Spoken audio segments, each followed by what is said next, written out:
안녕하세요. 도자와 식물 이야기입니다. 오늘은 저번 영상에 이어서 잘 자라지 않는 식물들 이렇게 해줘서 풍성하게 다시 자라기 시작했다의 세 번째 방법입니다. 그 방법은 다름이 아닌 저면간수 화분에 심는 것입니다. 식물에게 물을 충분히 공급해줘야 엄청 잘 자란다는 것을 다시 깨닫게 되었습니다. 모든 식물들 저면간수 화분에 옮겨주고 싶다는 생각이 들 정도였습니다. 레드키스 베고니아가 저면간수 화분으로 옮긴 후에 정말 빼곡해졌어요. 숯도 많아지고 엄청 풍성해졌어요. 잘 자라요. 핑크 샤워 베고니아인데요. 정말 제멋대로 엉망인 수영이었어요. 저면간수 화분은 이런 면심지가 화분 아래에서 물받이 있는 곳으로 연결이 되어 있어서 물을 끌어들인답니다. 핑크 샤워 베고니아를 저면간수 화분에 심은 후 정말 풍성해졌어요. 밑에 있는 물을 심지로 끌어올려서 흙에 물을 공급해 주는 것인데요. 화분에 물이 충분하게 공급되어서 그런지 식물이 너무 풍성하게 잘 자라요. 저면간수 화분은 물주기가 너무 편한 게 밑에 있는 투명 물통이 비어 있을 때 물만 채워주면 됩니다.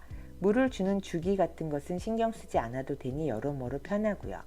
핑크 샤워 베고니아가 주체할 수 없을 정도로 잘 자라기 시작해요. 너무 풍성해요. 정말 쑥쑥 잘 자랐습니다.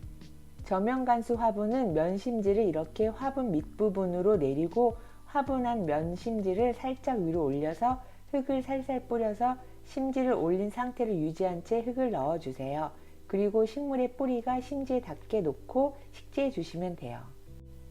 흙 배합은 일반 화분에 심는 것보다 좀 더 배수가 좋게 심어주시는 게 좋아요. 뿌리파리 방제를 위해서 코니도 잎제와 총진싹을 뿌려주시고요. 저의 흙 배합은요, 원해용 상토 40%, 산야초, 펄라이트, 훈탄, 바크, 지렁이 분변토를 60% 정도 배합해 주었습니다. 잎이 두세 장밖에 없었던 소디로이가 저면간수로 키우니 잎도 잘 나오고 잎 모양도 빵실빵실하고 튼튼하게 잘 자라네요. 윤기도 있고요. 빈약했던 오리발 시계초를 저면간수로 바꿔서 식재해 주었으면 상태가 안 좋았었는데요. 잎도 조그맣고 윤기가 없어서 키우기 힘들 줄 알았는데 이렇게 저면간수로 해주고 나니 정말 풍성하게 잎도 커지고 줄기도 튼튼해지고 성장이 남달라졌어요. 잎이 얇은 식물들은 저면간수가 좋은 것 같아요. 이 저면간수 화분은 다이소에서 산 1,000원짜리 저면간수 화분인데요. 밑에 심지가 있고 이런 모양으로 되어 있습니다.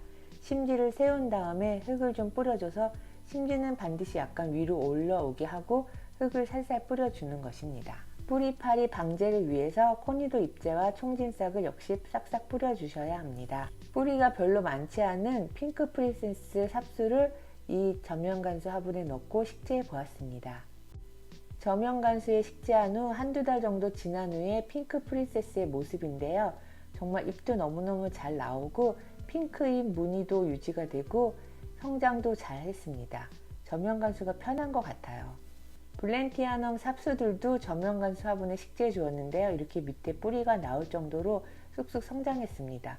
그냥 일반 화분에 심을 때보다 잎의 모양도 더 커지고 반질반질하고 쑥쑥 잘 자라요. 별로 신경 쓸 게 없이 너무 잘 자라서 좋습니다. 베고니아는 잎에 물이 닿지 않게 물을 주라는 말이 있는 거 아시죠? 그래서 저면간수로 하시면 더 좋을 것 같아요.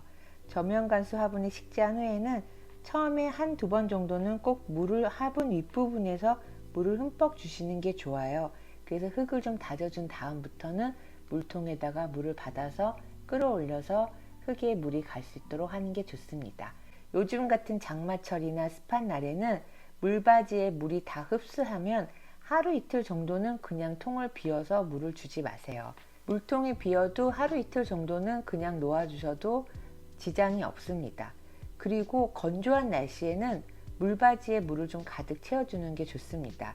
그리고 또 식물의 흙이 바짝 말라 있을 때는 화분 윗부분에서 물을 흠뻑 주시는 게 좋습니다. 은근히 키우기 힘들었던 수박페페는 여기다 심고 나서는 잎이 찌그러지지 않고 동그랗게 잘 나오고 있어서 무척 만족합니다. 필로덴드론 베르코섬도 아주 잘 자라네요. 물 주는 시기를 신경 쓸 것 없이 키울 수 있어서 편하고 좋습니다. 잎도 커지고 무난하게 잘 자라요. 행잉으로 된 저면간수 화분입니다.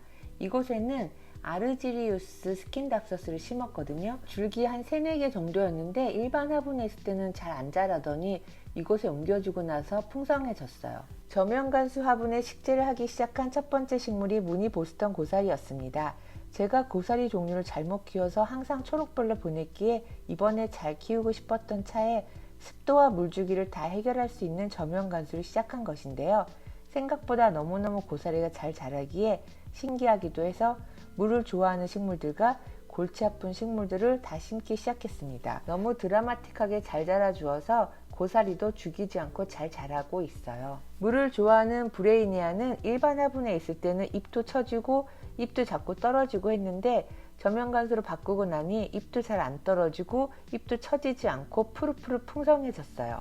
역시 물을 무척 좋아하는 룬데리 파티타임도 오른쪽 화분이 모체인 아이인데요. 여기서 나온 삽목이 왼쪽 아이입니다. 저면간수를 해주니 모체보다 훨씬 더 크게 잘 자랐습니다. 모체는 좀만 물을 말려도 시들해지는데 왼쪽 아이는 늘 싱싱하고 키도 커요. 아무래도 물을 항상 주니까 그런 것 같아요. 이상으로 잘 자라지 않는 식물들 이렇게 하니 다시 잘 자란다의 세 번째 방법이 저면간수 화분에 대해서 이야기해 보았습니다. 제가 수제 화분을 무척 좋아하는데도 불구하고 요즘 플라스틱 저면간수 화분으로 다 바꿔야 할까라고 고민을 할 정도입니다. 고사리를 잘 키워보려고 시도했던 저면간수가 식물들이 다 너무 잘 자라고 싱싱하고 물주기 걱정하지 않아도 돼서 편리하고 식물도 잘 자라는 방법으로 너무 좋은 것 같아서 이야기하고 싶었습니다. 이미 구독자님들도 다 알고 계시는 방법이라고 생각합니다. 저번 영상에서 흙가리 영양제 그리고 이번에 저면간수 방법으로 요즘 저희 집 식물들이 폭풍 성장을 하고 있는 모습을 소개해 보았습니다. 구독자님들도 모두 즐거운 가드닝 하시기 바라며 영상이 좀 길어졌는데요. 긴 영상 끝까지 봐주셔서 감사합니다.